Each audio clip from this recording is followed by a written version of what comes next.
আবারও কালভার্ট ভেঙে যোগাযোগ বিচ্ছিন্ন। কলাবনী ও কলাবনী অঞ্চলের বেশ কিছু গ্রামের যোগাযোগ একেবারে বিচ্ছিন্ন হয়ে যায়। কলাবনী PMGSY রাস্তা, এই রাস্তার উপরে ফুটিয়ারি জলাধারের নিচে একটি কালভার্ট রয়েছে, যা গত বছর 5/10/2023 তারিখে ভেঙে যায়, যার ফলে পঞ্চায়েত সমিতি ও বিডিও মহাশয় এই ভাঙ্গা কালভার্টটি নির্মাণের কাজ না করেই কলাবনী ও অঞ্চলবাসী যে যোগাযোগ বিচ্ছিন্ন অবস্থায় পড়ে আছে সে বিষয়ে কোনো কিছু ব্যবস্থা না করাতে কলাবনী গ্রামের কিছু ছেলে 16/10/2023 তারিখে সত্যজিৎ মণ্ডল, সোমনাথ সার, দেবাশিস দাস, রাজীব মণ্ডলের উদ্যোগে সাময়িক নির্মাণ করেন।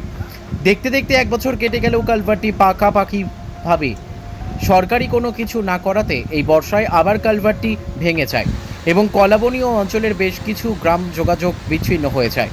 এই দুর্ভোগ কখন কাটবে, কখন কালভার্টটি নির্মাণ হবে, সেই চিন্তায় দিন কাটাচ্ছেন কলাবনী ও অঞ্চলবাসীগণ।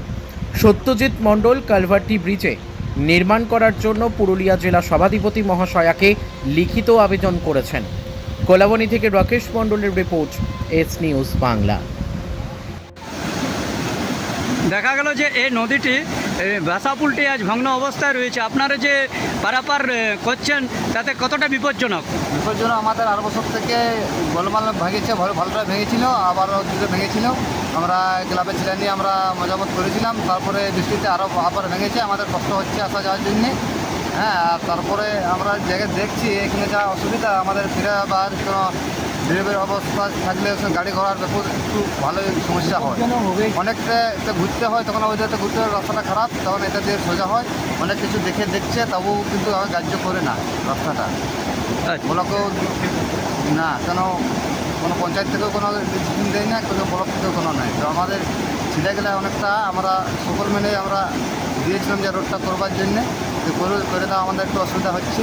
তাতে অবশ্য কেউ মত দিই না, কারণ আবার টোটাল ফের কমে এসে কতটা ভোগান্তির শিকার হচ্ছেন আপনারা? আমাদের মোটামুটি এখানে 8 বছর থেকে ভেঙেছি, তো 8 বছর থেকে আগের থেকে ভেঙেছি, কিন্তু আগের থেকে কম ছিল। তো 8 বছর একটু ভালো ভেঙেছিল, তারপরে মাটিতে দিয়ে কিছু রসগোল্লা বেরোয়ার মতো হয়েছিল। আচ্ছা, আপনার নাম? আমার দেখা যাচ্ছে যে ফুটিয়ারি জলাধারের নিচে যে ভাষাপুলটি রয়েছে সেটি এখন প্রায় ভগ্ন অবস্থায়। এই ব্যাপারে আপনি কি বলবেন? দেখুন, এই রাস্তাটি হচ্ছে গুড়দা টু কলাবনী PMGS-এর মেন রাস্তা এবং কলাবনী অঞ্চলে যাতায়াত এবং কলাবনী সংলগ্ন, তার সঙ্গে সোনাঞ্জুরি অঞ্চল, কাশীপুর ব্লকের সোনাঞ্জুরি অঞ্চল, পাড়া ব্লকের কিছু অঞ্চল এবং অনেকগুলো গ্রাম এই রাস্তায় NH-60 যোগাযোগের একমাত্র রাস্তা। গত বছর এই রাস্তাটি কালভার্টটি ভেঙেছে। ভাঙাতে আমরা আবেদন জানিয়েছি। পঞ্চায়েতে এটার ব্যাপারে কিছু করেনি, ব্লক কিছু করেনি, কোথাও কোনো কিছু করছে না। ভোট আসে, ভোট যায়, পাবলিক প্রতিনিধিরা, নেতা মন্ত্রীরা কোনো কিছুই করছে না। আমাদের কলাবনী অঞ্চল আবার যোগাযোগ বিচ্ছিন্ন হলো। বরাবর আমাদের কলাবনী অঞ্চলকে বিচ্ছিন্ন করে গেছে এবং হুড়া ব্লক ডেভেলপমেন্ট বিডিও সাহেব এই বিষয়ে বহুবার বলেছি, বিডিও সাহেব কোনো কিছু করছে না। আমরা চাইছি এরপর হুড়া ব্লক থেকে আমরা সরে যেতে চাই, কারণ হুড়া ব্লক আমাদের কলাবনী অঞ্চলে দেখছে না। আমরা এর জন্য পাড়া কাশীপুর যেখানে আমরা এবারে অন্য ব্লকের মধ্যে ট্যাগ হতে চাই, কারণ বিডিও মহাশয়কে বহুবার বলা হয়েছে, বিডিও মহাশয় দেখছেন, ও ব্লক ডেভেলপমেন্ট অফিসার, তাও এই কাজটি করছে না। আমরা খুব দুর্ভোগে আছি। আমরা যোগাযোগ বিচ্ছিন্ন, যে ঘুরপথে যেতে হচ্ছে, গাড়ি ভাড়া প্রচুর লাগছে। আমাদের একমাত্র এখানে পুরুলিয়া হুড়া যে হাসপাতালে যাই না কেন, এটা একমাত্র রাস্তা। অথচ আমাদের প্রশাসন, বিডিও, পাবলিক প্রতিনিধি, গ্রাম পঞ্চায়েত, পঞ্চায়েত সমিতি এই বিষয়ে কেউ কোনো কর্ণপাত করেনি। আবার এই বর্ষায় ব্রিজটি ভাঙলো।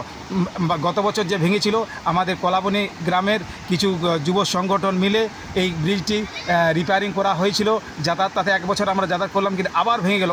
এইবারে যা ভেঙে গেছে আর রিপেয়ারিং সম্ভব নয়, আর যাতায়াত আমরা করতে পারছি না। তাই কলাবনী অঞ্চল যোগাযোগ বিচ্ছিন্ন।